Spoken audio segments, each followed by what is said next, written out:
Sometimes I have to bring you these daily diary updates while I'm on the road, which is the case right now. I'm taping this from Frisco, Texas. But in order to keep up on the schedule, let me tell you today what I did from morning to night on the following days: Wednesday, the 24th of July through Saturday, the 27th of July, 2024. All right, so Wednesday the 24th, in my office, headquarters in Titusville, Florida, morning interaction with staff, some work at my computer involving following topics: consultation with one of our medical advisors who was a former abortionist about some of the medical details of an abortion diagram, new diagram actually that we're commissioning.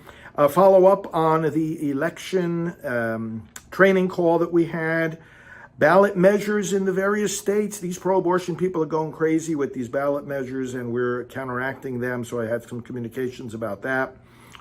Some follow-up on and conversation in regard to our new media advisors, and also communication with some of the delegates from the RNC convention. Then scheduling of interviews, communication with somebody about information on third trimester abortions, and preparation for the pro-life leadership meeting about to take place. At 10 o'clock, I had a meeting about that pro-life leadership meeting. At 10:45, I was in our TV studio doing a taping with our executive director, and then again, another taping of a program at 11:15. We took care of those tapings. I had some lunch, dealt with some of the topics I just read to you at my desk and in other staff meetings. At 2:45, I had a meeting with our executive director. At 3:30, with our executive director and our social media director. At 4:30, with our communications director, correspondence associate, and website manager regarding some research that I need them to do. At 4:45, again with our social media director. At 5 p.m. with our gift entry department to get reports from them. And then I did more work at my desk, got end of day updates from staff. And then at 8 p.m.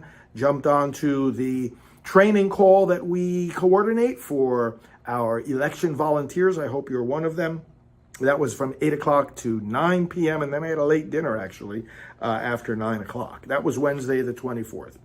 Thursday the 25th, now comes that time of month where I start the detailed planning for the following month. Of course, by this time we know what all my travels are going to be, many of my media interviews, and a lot of other projects. But the detailed planning takes several days to finalize everything. So I started that work for the month of August, on July 25th.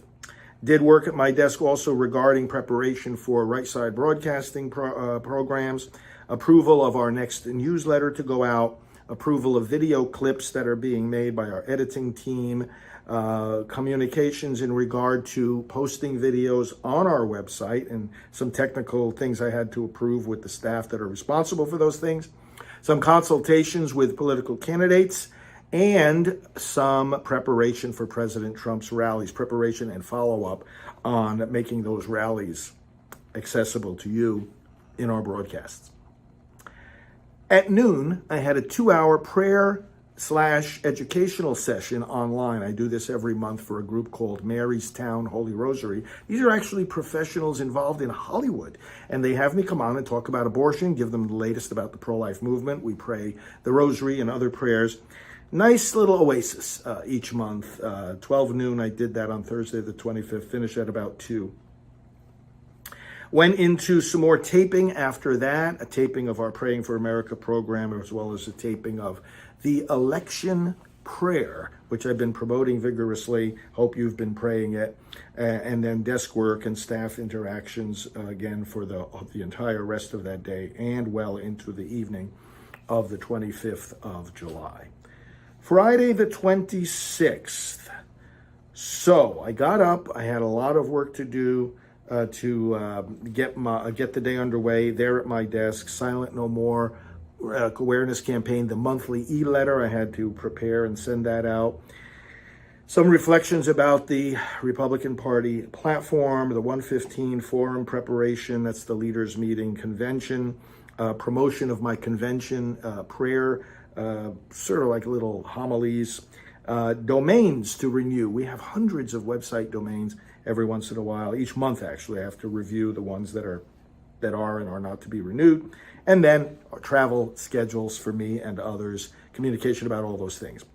Mid-morning, it's about 10:30 on Friday the 26th, needed to drive to West Palm Beach.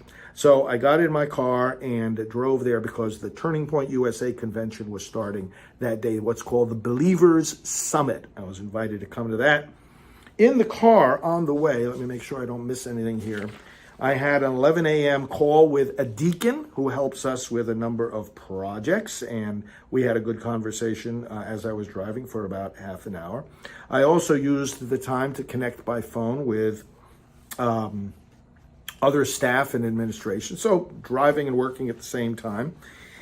Ended up in West Palm Beach in the early afternoon, checked into the hotel, and began very joyfully interacting with numerous patriots and believers who were arriving from all over Florida and from other states too.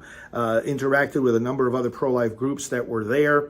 Was visiting in the exhibit area with them, talking with other leaders. Again, it was a whole afternoon and evening of this kind of interaction. Went over to Media Row. It was all in the same gigantic room at the Palm Beach County Convention Center. Media Row had the different media outlets set up, doing interviews and talking with them.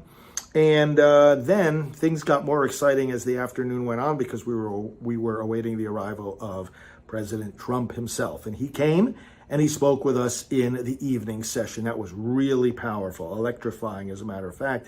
I was in the VIP area interacting with other leaders, of course, and just an entire energetic evening of this kind of networking with fellow patriots.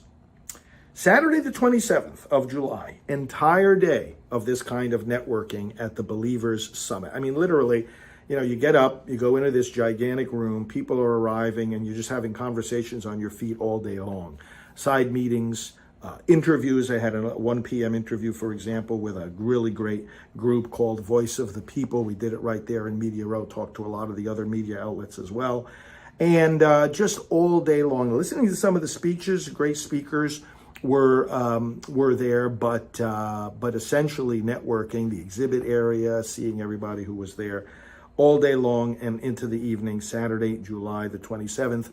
Although then things did get quiet in the evening, so I went to do some office work, actually. Let me see if I made note of this. Yes, onto my computer now. This was more in the evening. I did check in with my staff. Even though it was a Saturday, some of them are making themselves available and do some work sessions. Chamber of Commerce, we send out a regular informative piece to them, and so I approved wording for that. Communications with Rachel's Vineyard about donor relations, communications with the office of Dr. Ben Carson. We're inviting him to an event. Preparation for the Pro-Life National Leaders meeting that we arrange. Confirmation of media requests for interviews. Preparation for the National Pro-Life Religious Council board meeting, which I chair. And planning for the next pastoral team meeting, which is coming up. That was Saturday night, the 27th, after things with the Turning Point Conference began to settle down. There you go. What I did from July 24th to the 27th, 2024. I hope your days are going well. I hope that they are fruitful. Together, let's bring an end to child killing in America.